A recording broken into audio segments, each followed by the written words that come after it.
What an ending, huh?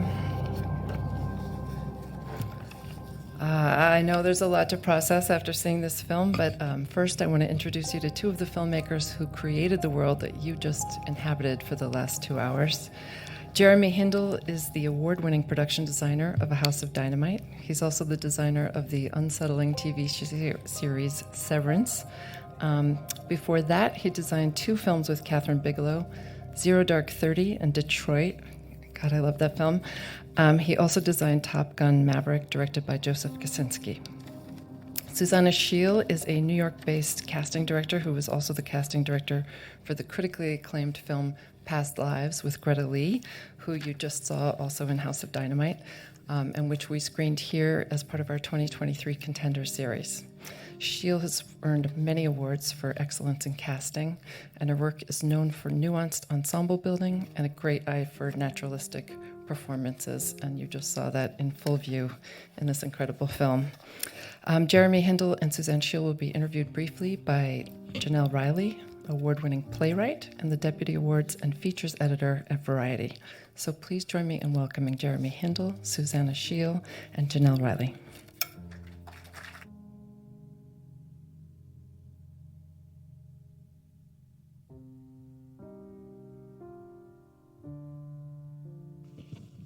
Thank you so much. Thank you all for coming out tonight. Who needs a massage right now? Because after I saw this movie for like the next 2 days. Yeah, exactly. Or a drink.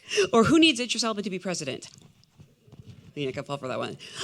Thank you so much for being here. Congratulations on a fantastic movie. Whenever I have people as accomplished as either of you, I actually love to go back to the beginning and ask, what was your first job in this business? You know, the first time you felt you could call yourself a casting director, or where did you begin on sets? First time I called myself a designer? Well, sure, yeah. Or the first thing you ever my did. My first job was the best because I grew up in Toronto and I was in film school, and you didn't get paid to work in movies in those days. When you were starting out, you volunteered, and I did 2 movies back to back, probably 8 weeks each. That's what you did, and you did every kind of job. You could do anything. Yeah. And now you can't do any of that. But we didn't get paid, and they were still my 2 favorite jobs. Really? It wasn't good work. I was going to ask. But I was just so excited to be on the film set. Yeah. I didn't care. I remember those days. Yeah, it's amazing. For you? Well, I wasn't a casting director, but my first job was an internship at Boston Casting. I went to school in Boston, and I was a set PA/set runner for The Game Plan, starring Dwayne "The Rock" Johnson. Yeah. And I drove him around on a golf cart at the Patriots Stadium for days, and it was like, they were laughing because it was tipped. Like I was here and he was here, so it's like driving like this. And he was so kind, and he just answered all these questions, and that was my first experience. And then my first credit, actually invoiced, I think, for about $300 is I cast a non-union Huggies commercial. Really? In 2008, 7. Did you have to cast non-union babies? Yes. The ones in the union Yes, they are had tough. to be non-union. Forgive me if I'm being naive, but was the cart tipped because Dwayne is so much heavier? Yeah. Okay. It literally came up off the ground on my end a couple times. I thought that's what you were implying, and then I was like, maybe it's just a bad cart. So again, congratulations on House of Dynamite. I'm always curious about what draws artists to their projects. How did this script find its way to you, and what interested you in being a part of the project? Jeremy, I know you've worked with Kathryn before. Yeah, I mean, since Zero Dark 30, so a long time, and we do commercials, and we spend a lot of time together. I see her a lot, and she's always has other projects, and Kathryn's the only director that I really know that until the script is mind-blowing, she doesn't even remotely talk about making it. Wow. So I've had some where it's like, oh, this is amazing, but it's not quite, the ending is just it's 50%. And I've just seen her throw them away 6 months later. You've done all this work. We've talked about it. And she's like, it's not going to be good. Wow. And just 2 more years go by. And that's just what she does. It's when you get the script like this one, I was December 16th. I got the outline. I read it at our apartment. I had a heart attack. It was so intense. I was like, oh my God. We gotta Even on the page? On an outline. And then January 19th, I got the script. From that fast. Yeah. and it was a bomb. And it's the exact same movie we made. Wow, that's amazing. That is, like, Noah had it in him, and he'd Yeah. been, but I hadn't seen it. I'd only seen an outline, and it really was so there. Like, when you watch the movie, the way it's told, the 3 acts, it was just so layered, and every character had their own moment, and they're in the. What I loved about, and it's what Kathryn always does, is you're always in the middle of a scene. Mm-hmm. You never introduce a scene, do a master, and blah blah. It's just you're in their moment. You get thrown into their moments. So for me, it's really fun because you get to design sets that have to get the actors to this point. You have to shoot it all, but she doesn't really get into it. And she picks it up when it's getting really good. I'm just so impressed you're remembering dates. I don't remember what I had for lunch today, and you're like rattling off dates and probably times. I remember everything. Susanne, what about for you? I forgot the original question. How'd you come to the project? Oh, just a mutual colleague introduced me to Greg Shapiro first, and then through Greg to Kathryn. And we met over Zoom a few times, and then at her apartment in Tribeca. And then, eventually she decided she wanted to work with me. She thought she'd like to cast 130 people. How many was it? 100. I mean, it's pretty mind-blowing. It's ridiculous. It's so many amazing people that came into this movie for minutes. And some people who aren't even technically actors, correct? Correct. No, most of our featured players, and then even some of our principals are real military that we found through unconventional means. Just Kathryn wanted it to be as credible and authentic as we could possibly make it, and she said, "There's no way to teach 200 people how to stand correctly, talk correctly, and there's just a way they hold and carry themselves." And she said, "So let's just get the real deal." So And there's 2 real generals in Really? StratCon who that's how I got into StratCon and then you see them in the whisper mic, who no one even really They're knows who framing he is. Tracy Letts. They're on each They side are in the back. They are the real people in those rooms. This is their life. And I got into that room underground. It's just, you walked in and I was like, oh my God, this is it. And they need to be, we were like, they need to be there. Yeah. And they're there now. And they're, because what they do, they rehearse it so many times. How can they not act it in a weird way? Yeah. They rehearse 400 times a year in StratCon. Wow. 400 of those scenarios. They don't work 400 days. Mm-mm. It's all they do. Every day, every day, every day. So for them, you're watching them like it's routine for them. Yeah, they were first tech advisors, and we were on a rehearsal, and we were still hadn't technically cast those 2 parts. And at one point, Kathryn and I just looked at each other like, why are we trying to cast them? They're right there. And luckily, even when the camera was on, they just behaved like themselves. No, and they've got their they show up with their West going. Point rings. They are those people, and they're really good at it. And now they're movie stars. Yeah. It's honestly, it's how we found every detail that because we don't have DOD in this movie. Kathryn doesn't. There's no. It becomes their movie too, and this is like, it's how she works, and we just slowly started to find our own sources and get into facilities, and Martha Raddick's introduced us to a lot of these generals, and you just become friends with them, and they start to see how important this movie is. They wanted to make it too, so it's not. This is we're afraid, they're afraid. Yeah, they are amazing what they do, but this system it's just disgusting. Yeah. It's stupid. It's moronic. and so they actually got you in those rooms for how long? I got into the Situation Room in the White House for 3 minutes. Wow. They turned all the monitors off. It just went dark. All the people just stood there. They're very young. Everyone that was in the Situation Room, which is in the White House underground, which is a very intense strategic room where they do not the nicest things. And they're very young. They're 25 to 30 maybe. And there's a lot of them. And I just memorized the room in 3 minutes and ran out and made all the notes because that's all I got to see of it. Yeah, I'm guessing they didn't let you keep your camera. Nothing. I wasn't allowed to pencil. I had nothing. I had to do it after. And the same on StrapCon. I had 12 minutes in that room, and I wasn't allowed to. I just had to memorize every detail of the space, and it was really. I love it. This is why you remember dates. I scan. Yes. I'm like a. Yeah, I'm like a Xerox. Yeah. I mean it as a compliment when I say that this film has a docudrama feel. It's so grounded and timely. Can you talk about sort of the conversations you had with Kathryn about the overall aesthetic? If there was anything she wanted to draw inspiration from, or comparisons she made to things that already existed.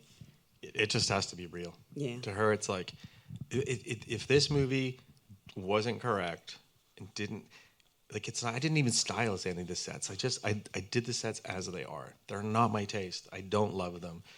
But that's not what they're designed for. They're not there to please your eye. They're there strictly for procedure. And the money doesn't go into that. The money goes into the hardware. And it's more about, it's just factually, she wants you to be on the shoulder of everyone. And you're there. And if you question it for 1 minute, thought, that's not believable, this is a movie. This movie was so much more important than that. That it couldn't get dismantled in its effort to make it. And it's this is exactly how it could be. But it's artificial. We had to create it. Mm-hmm. And you have to do the same thing. Like, it's finding people that you just believe, because you don't get to know them. You're instantly right with them in the moment. When one of them's getting divorced, they're all having problems. And you don't get to love them. You just have to fall in love with them instantly. Wow. And for you, I mean, like, her ensembles are always fantastic. But this one, like, every 5 minutes, I was like, I love that guy. I love them all, too. No, we studied. I was handed this book of just an incredible amount of research. And we know one character was based on one person that ever held the position, but we studied many just to understand their attributes, their personality qualities, just maybe demographically what they most likely might be. But no, so we didn't say, oh, we want, this one to be based on this specific person in history. So there's freedom there of it could be anybody. It just had to feel incredibly credible. So instead of kind of going one by one, I just started bringing in actors that I'm like, I know they're amazing. I know they get you absolutely nailed it with that was my direction to the actors. Is like, this needs to feel almost like a documentary, but not dry and not, it can't feel flat. It still has to be, engaged and present and all of that, but it cannot feel like a dramatic reenactment. And if I catch you acting for even a second, we've both lost. Mm-hmm. So, honestly, for you, it's really hard because Kathryn doesn't rehearse or do anything. You start shooting. If calls 9, you're shooting at 9:01. Yeah. You're shooting it. They better be ready to go. That's their job to her. Wow. It's like, go. It's not rehearsals. So they all have to be, literally really have their own thing to do. Where did you even start with a cast this big? I like to imagine you started with the president and worked your way down. We did. Did you really? We did, yeah. So I started calling them my pillars, but so I viewed it as 6 short films within the film. And you had to kind of treat each set independent, but then also knowing they're constantly overlapping and intertwining. So we started with Idris, and then Rebecca, and then Jared Harris, and then Tracy, and then Greta, then Moses. And we just kind of placed each key person in each set and then built out on each one and who sits next to them and who sits next to them. Okay, now they talk to that room and we see them at the same time. And just making sure at no point it was confusing of who's who and where they are, and maybe someone's too similar to another person energy-wise. I think we achieved it. I didn't get confused, but I'm way too close to it to really. But you know what's also amazing is everyone in this movie is likable. I know. There's no real villain. It's not even just that. There's just no one that pisses you off. Mm-hmm. Only what's her name in FEMA, but she's written to. The poor girl in FEMA. But but everyone else, even no matter what, with that many actors, there's always going to be one or two that you don't really. With that big of an ensemble, ping you, and they don't. You love. Yeah. I literally the first time I saw the rough cut, I was like, "Fuck, you love everybody. This is wild. It's really impressive." This may sound like a silly question because I know these are some wildly talented and established actors, but considering they have to be in these scenes together, was there any kind of a chemistry read with anyone? Idris and Renee, who plays his wife, aren't even they only talk on the phone, but you feel that relationship. No, we didn't do any traditional chemistry reads. We did. Did they even meet? No. Yeah, I didn't think so. No, we shot. We shot her in Africa. That was it. I think the New York Film Festival was the first time they met. Wow. But we did. We didn't do chemistry reads in the traditional sense. We did have some tech rehearsals early on of just with the tech advisors being not with the camera, that type of traditional filming rehearsal, but just so they could really understand would I pick up this first? Would I move this way? Who would I shout this command to first? And that was an opportunity to just kind of see if it worked. And luckily it did. We did swap like one person from one set to another because we just felt like the balance was slightly off.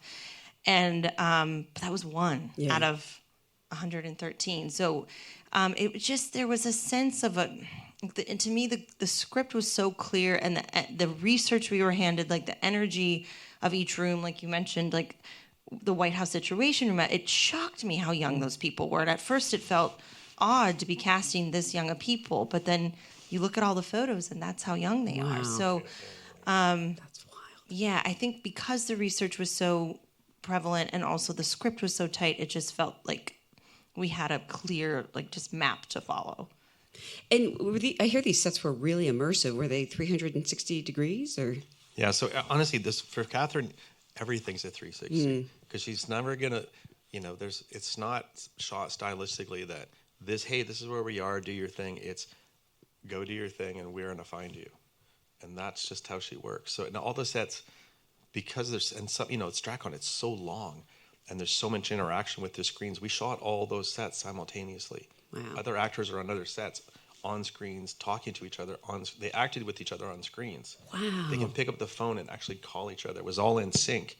So that, because we realized really quickly, we had to design everything on the screens, and we made a 19-minute movie that ran the whole course of what was happening. And they literally looked to the screen. They're like, they see it, they make a phone call, they can talk to all the other people on the other cameras on other sets. And that was the only way to do it, that it felt like, because if we did blue screen or green screen, like it's never going to work for Kathryn. It's not how she gets performance. For me, my job is create something that when they walk in, they're 100%, they're just there. They see it, they're with a couple generals, and it's like they hear them talk, and it just goes. And you do those takes. You go through the whole thing. Wow. Kathryn's direction to them would just be do the job of the character. Don't worry about where the camera is. And it changed almost every time. So it's like, just do the job of what your character's supposed to be doing and don't even worry about it. And the actors, after they saw the film for the first time, they're like, I had no idea the camera was on me in that moment. Like, I remember that take and I had no idea the camera was even on me. And then also, to what Jeremy just pointed out, is like they were acting in real time with everybody. And I think at first the actors were a bit confused of like, I'm only in X amount of the movie. How am I shooting for this many weeks? Yeah. I was like, well, you're going to do it every time for every set. And like, you're not going to be on camera, but you're going to be like the people up on the Zoom who are on the other cameras. Like there's a guy in a car. They're live. That's on screen with LED behind him. He's driving in Hawaii. There's a guy in his basement because a general had told me he used to take his calls in Korea in the basement so he wouldn't wake his kids up, because that happened to him quite often. That's where he would do those. It's like, wow, that's got to be in there. Wow. Those we added all later, so that and like Jared Harris sat at his little tiny desk in his Secretary of Defense office, but it wasn't built in time. It wasn't ready yet, and we didn't need it all. So he sat in this little one-wall set for 4 weeks. Yeah. Wow. And he didn't have to. He came. And he sat there and he killed it on screen. That's just the kind of stuff that Kathryn, people do that for Kathryn. Yeah, they just do. Yeah, like they Gabe do. showed up. They come to play, and they know what this is about. Gabriel showed up to read opposite Greta for the Gettysburg. And the Gettysburg we shot first in like July. It was like 91 degrees. It was so hot. And Gabe was like, well, who's going to read the lines opposite her? And we said, oh, we'll have someone. He goes, well, I'll come. Do you want me to come? Wow. Or he could have called in on a phone. Yeah, but he came to Gettysburg. Up. He drove there himself and it's was with us. The generosity is just, it's unbelievable. Actually, that's the best scene. In the script, it was Greta and her son getting off a bus and looking at the monuments of Gettysburg. And I was there, and I'm like, well, this isn't very visual. What's happening here? And I was like, what if we do the reenactment? We had a ton of research. And I was like, Kathryn, it's in 3 weeks, and I'm 10 minutes away. Should I drive over? And I drove over, and I met the owner, and I'm like, do you think we could shoot a movie in the middle of your chaos? And he was like, yeah. And I called her. I'm like, they said, yeah. We weren't even prepping it. Like, I was prepping, but there was no grip electric. Camera wasn't on. There was no cameras. It was 10 weeks before we were supposed to shoot. And I was like, okay, we're shooting. And then everyone had to pull it off within 3 weeks. And we went with tiniest crew. Greta came and crushed it, like literally walked out. And Ezra, the little boy, off, it's unbelievable. Total chaos. And I was like, this is amazing. Wait, so I have you to thank for that whole thing. Yes. Okay, good to know. No, I'm so glad it's in there. But I remember at the time, I'm like, wait, we're doing what? And it's when? Okay. You know, and I have to say, Netflix is amazing. Not many studios, when you come up with a bonkers idea like that, and 10 weeks later, you're going to shoot this huge. It looks like a Ridley Scott moment. We were 15 people. Yeah, it's beautiful. And you're like, there's cannons. This had to be chaos while she's having this phone call. And it's like, this is amazing. And it was all, we just shot it like doco style. Were the And sound it was people 91 furious with you? Everyone there was amazing. Amazing. Those little kids, everyone Yeah. was there. We didn't bring anyone. Wow, that's incredible. Yeah. What was the hardest role for you to cast? And sometimes it can be, the smallest thing, the person who comes in with 2 lines, but they all have to fit into this world together. Kind of one of the last people in was Jason Clarke because Really? we thought we had more time. He's the best. And now it's like I cannot imagine the movie without him. And he, I think one of my favorite scenes of the whole movie is when he and Gabe are in Peoc, and he had And he goes, not one scripted line, not one. And he, because he's the actor he is, understood that was his most important scene, and he just dove into it and just like he was like, well, what would this guy be doing while this was going on? He wouldn't be sitting there like scribbling on a notepad, and he created that whole thing. And like they were like, we got to get a camera on Jason. Like remember, he's like, none of that was there. Tell him the truth. He just created it, and now it's like I just can't imagine it without him. And then because of the massiveness of each set, like we'd get there maybe the first day of shooting, and Kathryn would say, oh, we need 3 more people there, we need 3 more people here, and like back to Peoc, the kids, or they're not kids, but the young adults that come in and set it up, like they weren't in the script, they weren't cast, but they realized when they transitioned in there, someone would come in first, they'd turn on the lights, they'd plug in the computer, they'd set down the coffee and things that of course no one's going to touch because it's so stressful. And she said, okay, so we need 3 people that look about intern age, and one of them like just in case, we really need to be able to cry on cue. They're not going to have scripted lines, but we just, I want them to be, like there are these little moments built in of humanity that you were experiencing this insane event through just these very human moments. And she's like, we need someone in that room observing what's happening, and it really hit them, and really we need to experience that through them. And so Leia, who we ended up casting, like I've known her for years, and I just said, you don't have a scripted line. We're paying you as a principal. You may just have to cry on cue. And she was like, okay. And she's gorgeous in it. She's absolutely gorgeous. So it was a lot of that, of just finding people who we knew could just observe and just have a very human response, and that they would be able to do that in a very natural way. Jeremy, I'm glad you mentioned the graphics, because I was thinking sometimes it's things like that you just sort of are in the background, but they're so vital and they're so accurate. And sometimes those can be the hardest things to pull off. They were honest. I mean, I've done a lot of them, 0 Dark 30, and Top Gun. There's so many, but this one was the hardest because it has to be real as far as I can ever find out from these generals, and they can't tell you anything. So we would design things, show them. You get, yeah, there you go. Hotter, and then colder, they're like, colder, and hotter. it's like, but I have to cheat. I need to tell the story. I got to make this a little bigger. But that wouldn't be there. That's all. And it was like that, but for all those screens, and there's so many of them, and then all the different sets, and they look different sometimes, and they have to literally say the real things. If you really zoom in, you're going to see every list is like, oh my God, that's a lot of intel. And it was, and like that was for the first day of shooting. All that stuff had to be ready in every set. Wow! Even before Jared Harris's office was ready. Because his stuff was he was still on screens. But for us, it was, we didn't change anything in VFX. There's no new graphics. It's all what we shot. Because there's a lot of eye lines. There's 70 people in those rooms. Yeah. You have to know where they're going to look, and they have to be looking at the exact same time in every take. I don't think there's any other way to do it, but it's a big thing to ask people to do. I suspect we might have some actors here, and so I would be remiss if I didn't ask if someone is fortunate enough to audition for you or send in a tape, is there anything you would want them to know coming into that room, virtual or otherwise? We're getting back more in person, which is fantastic. Yay. So I would say close to almost 90% of this I did in person. which was because we were other than the top, few roles, we knew they had to be New York local hires. And I said, I'm so tired of being on Zoom and realizing I'm like 2 blocks away from the actor who's sitting in their apartment and I'm in my apartment. And luckily, Kathryn's the type of filmmaker. I was like, I need an office. I need to do this in person. She's like, of course you do. And it was like never a question. I just was then presented with options for my office. And that's not been the norm post-COVID. Like it's been almost impossible to get producers and studios to agree to give us space. And I just cannot imagine having to do this without being in person with these actors and really working with them and really, because the style was so specific and even over Zoom, that's just a really hard thing to do.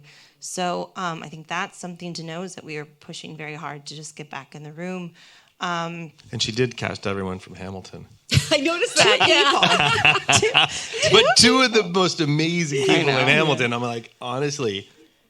what's her name in Kenya? Renee Lee. Oh my God! Every time I saw her, I'm like, will you please sing my daughter's favorite song? And it's amazing. Is it Satisfied? Yeah, she's the best. So and it's like those are the people that are doing this. It's amazing. Yeah. And we had I didn't do this on purpose, but we were very weighted on the Yale Drama School grads, and they're like, what's your thing with Yale? I was like, I didn't know I had a thing for Yale. Like they're just great actors, but it certainly was not intentional. But something for actors to know. I mean, I think it always drives me a bit mad how casting directors are portrayed in movies and TV of like we're the villain and we're the gatekeepers and all these horrible words. And like we literally all we want in the world is to like find you your dream role and to bring you in and to give you the opportunity. And we are 100% rooting for you and that we feel like we are your collaborator, we are your cheerleader, we are your director in that moment, whatever you need us to be. Because we want you to succeed, and like the idea that we're gatekeeping versus just I guess a gatekeeper can also let a lot of people in, but it drives me mad that's a perception that's out there, and I hope it's changing. I think, and the more we get in the room with each other, the more it will change. So I just keep pushing for that as much as I can.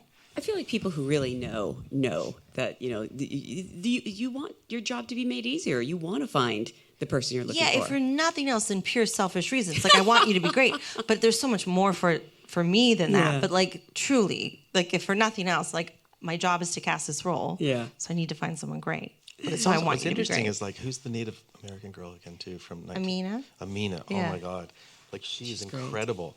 Great. And there's a girl with a hinge job in the Situation Room. There's things like it's if you look at the spectrum of people, it's really interesting and it's to me so normal. And that's what it should always be. And that looks like the real world. You do not see that very often. It was so naturally just came into place too. And it's like, it's amazing when you just have full, again, like we studied the positions of what they might be like, but we had full, like, this was a made up world. This is a futuristic world. This world doesn't exist yet. So we could just be creative and say, well, who's the most amazing and where do we want to place them? And it's the most freedom I've ever had in that way. It was like truly the only biggest checkpoint was, do they feel credible in this world? Do they feel like they would hold this job in this time? And it's interesting. When I went into the Situation Room, most of them were Hispanic. Really? All those young kids, I'd say half. It was very eclectic, and it was. I don't know if it would be at this moment. Yeah. But it definitely was, and